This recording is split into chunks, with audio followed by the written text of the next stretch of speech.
Defence stock यानी कि defence कंपनियां, गवर्नमेंट ज़्यादा एक्सपेंडिचर कर रही है, ज़्यादा फोकस कर रही है डिफेंस सेक्टर में। और जितनी भी जो डिफेंस कंपनियां हैं वो अपने शेयर होल्डर्स को लॉन्ग टर्म में, स्पेशली लॉन्ग टर्म में, एक अच्छा खासा बेनिफिट दे रही हैं। अब जो ब्रोकरेज फर्म है मोतीलाल ओसवाल, उसने कुछ डिफेंस कंपनियों के बारे में प्रिडिक्शन दिया है कि आने वाले कुछ समय में ये कंपनी अपने शेयर होल्डर्स को एक अच्छा बेनिफिट दे सकती है, और बाय रेटिंग भी दी गई है। ये वीडियो सिर्फ एजुकेशनल पर्पज है, ना हम कोई भी स्टॉक खरीदने की सलाह देते हो ना ही बेचने की। तो बात आज करने वाले हैं भारत डायनेमिक के बारे में। एक डिफेंस कंपनी है और कंपनी डेवलप करती है, बनाती है और बेचती भी है मिसाइल्स को और अदर डिफेंस प्रोडक्ट्स को। और आज जब 3:30 बजे मार्केट बंद हुआ तो इस कंपनी का शेयर प्राइस था 1423 रुपीज 10 पैसे का, और आज इस कंपनी के शेयर में गिरावट देखने को मिली जो कि 5.91% की। लेकिन स्पेशली 3 साल और 5 साल में इस कंपनी ने अपने शेयर होल्डर्स को एक शानदार अच्छा खासा रिटर्न निकाल के दिया, और ये बताया कि कंपनी लॉन्ग टर्म में एक अच्छा बेनिफिट दे सकती है। एक साल को देखूं, मैं हमेशा कहता हूं कि आप 1 साल, 3 साल और 5 साल के रिटर्न को देखें, तभी किसी भी कंपनी में अपना पैसा लगाएं। शॉर्ट टर्म रिटर्न को नहीं देखें, लॉन्ग टर्म रिटर्न पे ही नज़र गड़ाए रखें।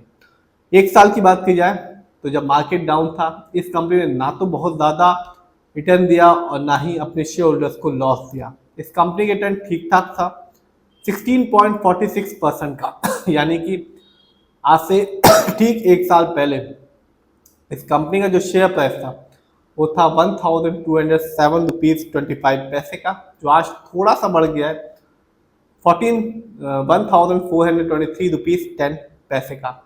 लेकिन इस कंपनी ने जो कमाल किया वो 3 साल और 5 साल में किया, और अपने शेयर होल्डर्स को 3 साल और 5 साल में एक अच्छा खासा बेनिफिट निकाल के दिया। 3 साल को देखूं तो 195% का रिटर्न निकाल के दिया, और 5 साल में इस कंपनी का रिटर्न शानदार कहा जाएगा 726% का। यानी आज से ठीक 5 साल पहले भारत डायनेमिक का शेयर प्राइस था सिर्फ 164 रुपीज का, जो आज के दिन में 5 साल में बढ़कर हो चुका है 1423 रुपीज 10 पैसे का। तो आप भी देख सकते हैं, जो अच्छी कंपनियां होती हैं वो अपने शेयर होल्डर्स को लॉन्ग टर्म में ही एक अच्छा खासा बेनिफिट निकाल के देती हैं, और ये बताती हैं कि कंपनी लॉन्ग टर्म में एक अच्छा खासा बेनिफिट दे सकती है, और स्टॉक मार्केट भी लॉन्ग टर्म में ही एक अच्छा खासा रिटर्न देता है। स्टॉक के परफॉर्मेंस की बात करें तो हाईएस्ट 1 साल में इस कंपनी का हाईएस्ट शेयर प्राइस गया 2096 रुपीज 60 पैसे, जबकि 1 साल में लो शेयर प्राइस आया 907 रुपीज का। इवेंट्स की बात करें तो कंपनी ने इस साल 2025 में 2 बार अपने शेयर होल्डर्स को डिविडेंड दिया, एक बार 65 पैसे का और एक बार 4 रुपए का। तो जिसके पास भी भारत डायनेमिक की शेयर की एक अच्छी क्वांटिटी होगी, उसे एक अच्छा खासा जो डिविडेंड का जो अमाउंट है वो देखने को मिला होगा। फंडामेंटल्स को देखते हैं तो मार्केट कैप 55,388 करोड़ का है। लार्ज कैप की कंपनी है क्योंकि मार्केट कैप 20,000 करोड़ के ऊपर का है। पीबी रेशियो 13.13 है। शेयर मार्केट में एक अच्छा पीबी रेशियो कहलाता है 1 या तो बिलो 3। इंडस्ट्री पी 50.87 है, बहुत ही अच्छा है क्योंकि शेयर मार्केट में एक अच्छा जो इंडस्ट्री पी होता है वो होता है 20 से लेकर 25 के बीच में। इंडस्ट्री पी ये बताता है कि कंपनी का स्टॉक मार्केट में कैसा परफॉर्म कर रहा है, क्या वो अंडर वैल्यूड तो नहीं, क्या वो ओवर वैल्यूड तो नहीं। डेब्ट टू इक्विटी नहीं है, यानी कि इस कंपनी पर किसी भी तरह का कोई लोन कर्ज नहीं है। आरओई अच्छा खासा है, 15.51 का है, क्योंकि शेयर मार्केट में एक जो अच्छा आरओई होता है वो कहलाता है 15% से लेकर 20% के बीच में। जब भी आप फंडामेंटल्स चेक करें किसी कंपनी के तो आरओई जरूर देखें, क्योंकि आरओई ये बताता है कि कंपनी हमारे पैसे को कैसे इस्तेमाल करे। सही से करती है तो आगे बेनिफिट रिटर्न देखने को मिलता है, सही से नहीं करती तो आगे चलकर रिटर्न पाने की संभावना जो होती है वो कम हो जाती है। ईपीएस 17.85 है, कम है इस कंपनी का, क्योंकि शेयर मार्केट में जो ईपीएस होता है वो अच्छा कहलाता है 80 और से ज़्यादा का। Earning per share trailing 12 month ये बताता है कि कंपनी लास्ट जो 12 महीने थे उसमें कितना कमाया। डिविडेंड यील्ड है 0.31 का, शेयर मार्केट में जो अच्छा डिविडेंड यील्ड होता है वो होता है 2% से लेकर 6% के बीच में।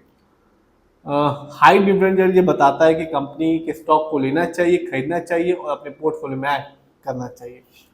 फाइनेंशियल्स को देखते हैं तो कंपनी का जो रेवेन्यू रहा सितंबर क्वार्टर में वो था 1288 करोड़, जबकि 2025 में इस कंपनी का ईयरली रेवेन्यू था 3895 करोड़ का। प्रॉफिट, कंपनी का जो प्रॉफिट है सितंबर क्वार्टर में रहा 216 करोड़, जबकि 2025 में इस कंपनी का ईयरली प्रॉफिट था 550 करोड़ का। नेटवर्थ पिछले साल की तुलना में इस साल आप भी देख सकते हैं इस कंपनी का नेटवर्थ बढ़ गया है।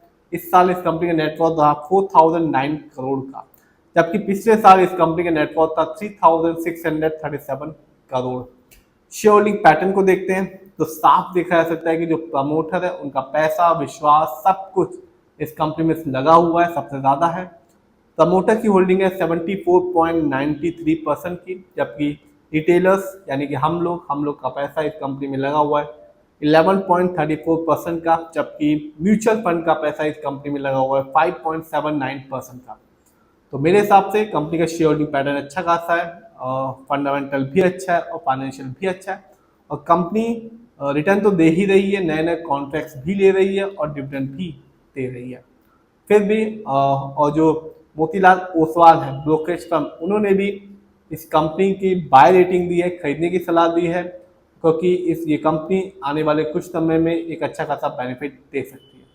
फिर भी आप जिस भी कंपनी के शेयर को खरीदें खुद रिसर्च करें, एनालाइज करें, अपने फाइनेंशियल एडवाइजर की राय लें, तभी अपने पैसे को शेयर मार्केट में लगाएं।